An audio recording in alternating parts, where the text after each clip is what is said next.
Praise the Lord. प्रभु के नाम की स्तुति हो। आज हम पढ़ेंगे भजन संहिता 104 अध्याय। हे मेरे मन, तू यहोवा को धन्य कह। हे मेरे परमेश्वर यहोवा, तू अत्यंत महान है। तू वैभव और ऐश्वर्य का वस्त्र पहने हुए है, जो उजियाले को चादर की नाई ओढ़े रहता है और आकाश को तंबू के समान ताने रहता है, जो अपने अटारियों की कड़ियाँ जल में धरता है और मेघों को अपना रथ बनाता है और पवन के पंखों पर चलता है, जो पवनों को अपने दूत और धधकती आग को अपने टहलुए बनाता है। तूने पृथ्वी को उसकी नींव पर स्थिर किया है, ताकि वह कभी न डगमगाए। तूने उसको गहरे सागर से ढांप दिया है, जैसे वस्त्र से जल पहाड़ों के ऊपर ठहर गया। तेरी घुड़की से वह भाग गया। तेरे गरजने का शब्द सुनते ही वह उतावली करके बह गया। वह पहाड़ों पर चढ़ गया और तराइयों के मार्ग से उस स्थान में उतर गया, जिसे तूने उसके लिए तैयार किया था। तूने एक सिवाना ठहराया, जिसको वह नहीं लांघ सकता है और न फिरकर स्थल को ढांप सकता है। तू नालों में सोतों को बहाता है, वे पहाड़ों के बीच से बहते हैं।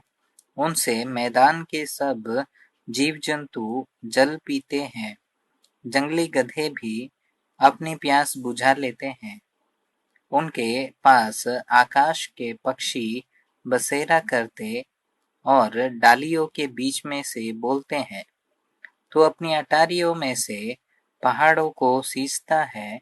तेरे कामों के फल से पृथ्वी तृप्त रहती है।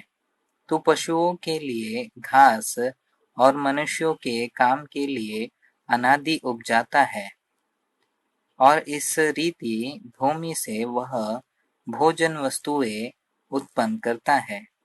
और दाखमधु, जिससे मनुष्य का मन आनंदित होता है, और तेल, जिससे उसका मुख चमकता है, और अन्न, जिससे वह संभल जाता है। यहोवा के वृक्ष तृप्त रहते हैं, अर्थात लबानोन के देवदार जो उसी के लगाए हुए हैं। उनमें चिड़ियाँ अपने घोंसले बनाती है। लग लग का बसेरा सनोवर के वृक्षों में होता है। ऊंचे पहाड़ जंगली बकरों के लिए हैं, और चट्टानें शापानों के शरणास्थान है। उसने नियत समयों के लिए चंद्रमा को बनाया है। सूर्य अपने अस्त होने का समय जानता है। तू अंधकार करता है, तब रात हो जाती है, जिसमें वन के सब जीव जंतु घूमते फिरते हैं।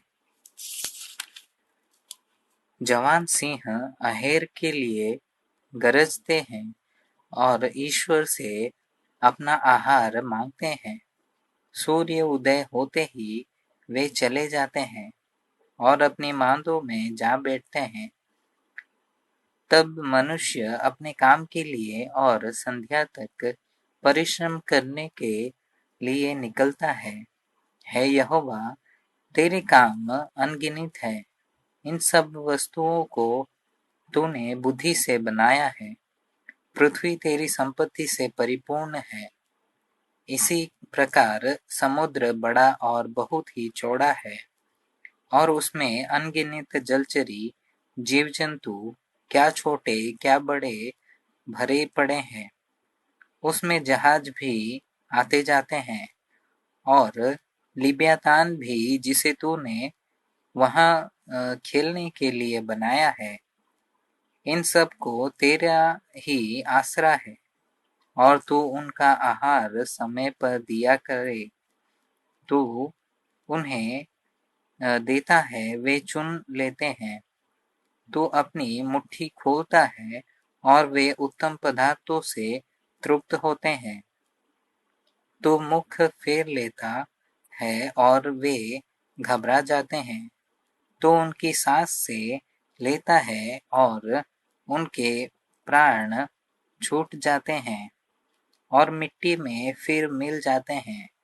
फिर तू अपनी ओर से सांस भेजता है और वे सिरजे जाते हैं और तू धरती को नया कर देता है। यहोवा की महिमा सदा काल बनी रहे। यहोवा अपने कामों से आनंदित होवे। उसकी दृष्टि ही से पृथ्वी काँप उठती है और उसके छूते ही पहाड़ों से धुआं निकलता है। मैं जीवन भर यहोवा का गीत गाता रहूंगा। जब तक मैं बना रहूंगा तब तक अपने परमेश्वर का भजन गाता रहूंगा। मेरा ध्यान करना उसको प्रिय लगे, क्योंकि मैं तो यहोवा के कारण आनंदित रहूंगा। पापी लोग पृथ्वी पर से मिट जाते जाए और दुष्ट लोग आगे को न रहे। हे मेरे मन, यहोवा को धन्य कह, यह की स्तुति करो।